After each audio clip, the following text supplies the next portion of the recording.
সুরুচি সংঘ। এবার সুরুচি সংঘ খালি করার নোটিশ। সুরুচিতে বিশ্বাস ব্রাদার্সের রাজত্ব। সুরুচি সংঘ খালি করার নোটিশ এলআইসির জমি দখল করে বেআইনি নির্মাণের অভিযোগ, আইনি পদক্ষেপের হুঁশিয়ারি এলআইসির।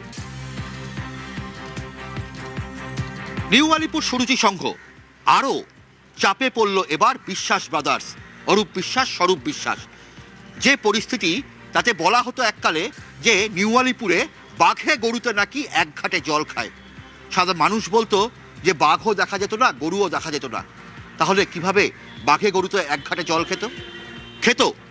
কারণ গত 5ই জুন পালা বদলের পর এলাকার মানুষ যখন এই নিউ আলিপুর সুরুচি সংঘের মাঠে হানা দেয়, তখন এই মাঠের ভেতরে রীতিমতন বিদেশি গরু, অস্ট্রেলিয়ান জার্সি গরুর খাটাল দেখা গিয়েছিল। আর এই জমি, এই 22 কাঠা জমি, যে জমি আসলে ভারতীয় জীবন বীমা নিগম লিমিটেড বা এলআইসির জমি, সেই জমি দিনের পর দিন ধরে অবৈধ দখলদারি, অবৈধ নির্মাণ করে এই নিউ আলিপুর সুরুচি সংঘ রেখে দিয়েছিল বলে অভিযোগ।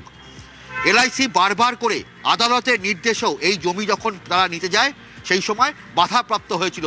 2017 সালে তাদেরকে এখান থেকে রীতিমতন হুমকি দিয়ে মারধর করে তাড়িয়ে দেওয়া হয়েছিল। সেই সময় নিউ আলিপুর থানার পুলিশও পাশে দাঁড়ায়নি বলে অভিযোগ। যদিও পালা বদলের পর চিত্র অন্য। আগামী 18ই জুলাইয়ের মধ্যে এই নিউ আলিপুর সুরুচি সংঘের জমি খালি করে দেওয়ার নির্দেশ। এলআইসির আইনজীবী রীতিমতো নোটিশ দিয়েছে যে 498, 499, 500, 501 ব্লক এম নিউ আলিপুর এই অবৈধ দখলদারি উচ্ছেদের আইন অনুযায়ী এটা দ্রুত খালি করে দিতে হবে, না হলে কঠোর পদক্ষেপ গ্রহণ করা হবে। ফলে বলাই যেতে পারে বিশ্বাস ব্রাদার্স আরও চাপে। অরূপ বিশ্বাস, স্বরূপ বিশ্বাসরা কিভাবে এখান থেকে রক্ষা পায়, কিভাবে মুক্তি পায়, এখন সেটাই সব থেকে বড় বিবেচ্য বিষয়। ক্যামেরায় মনোজের সঙ্গে অভিজিৎ চন্দ, নিউজ 18 বাংলা, কলকাতা।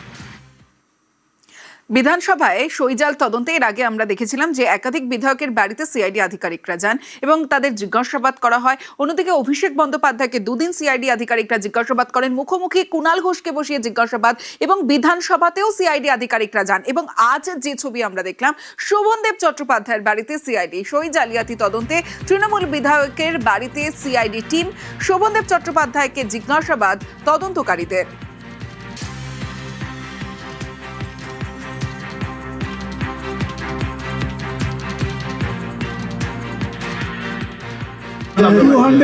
সহযোগিতা করেছি, আগামী দিনেও করবো। যারা করেছেন তারা ইন্টারেস্ট নিয়ে এসে করেছেন, যা করেছেন আমাদের ভাবনার মধ্যে ওইগুলো ছিল। যারা করেছেন, কমপ্লেন করতে গেছেন স্পিকারের কাছে, তারাই এগুলো করে দিয়ে গেছেন। এটা আমাদের অবিশ্বাসের জায়গায় ছিল না কেউ। আমরা সকলকে বিশ্বাস করে মিটিংয়ে রেখেছিলাম। কারা করে দিয়ে গেছে, যারা তাড়াতাড়ি চলে গেছে, সইটা করেই এখানে জাল সইটা করে দিয়েই চলে গেছেন সোজাসুজি স্পিকারের কাছে।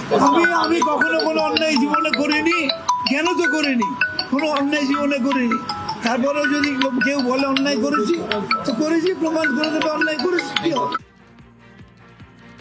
সইজাল কাণ্ডে যাদের যাদের নাম এসেছে, যাদের বিরুদ্ধে অভিযোগ, কারণ শোভনবাবুকেই মমতাপন্থী যে তৃণমূল কংগ্রেসের গুট, সেই গোষ্ঠী, তারা তাকে বিরোধী দলনেতা করেছিলেন, তার সপক্ষেই সই পড়েছিল এবং বলা হচ্ছে বা দাবি করা হচ্ছে সেই সইটা জাল সই। স্বাভাবিকভাবে সিআইডি তদন্তের আওতায় তাকে তো আনবেই, কারণ তার নামেই সইটা হয়েছিল, তার পক্ষে সইটা হয়েছে। সৎসঙ্গে স্বর্গবাস, অসৎসঙ্গে নরকবাস, এবং তৃণমূল সঙ্গে হাজতবাসও হয় আর কি। ওনার মতো একজন বরিষ্ঠ নেতাকে এই ধরনের পুলিশি বা সিআইডির জেরায় পড়তে হচ্ছে, এটা বাংলার রাজনীতির পক্ষে সুখকর দৃশ্য নয়।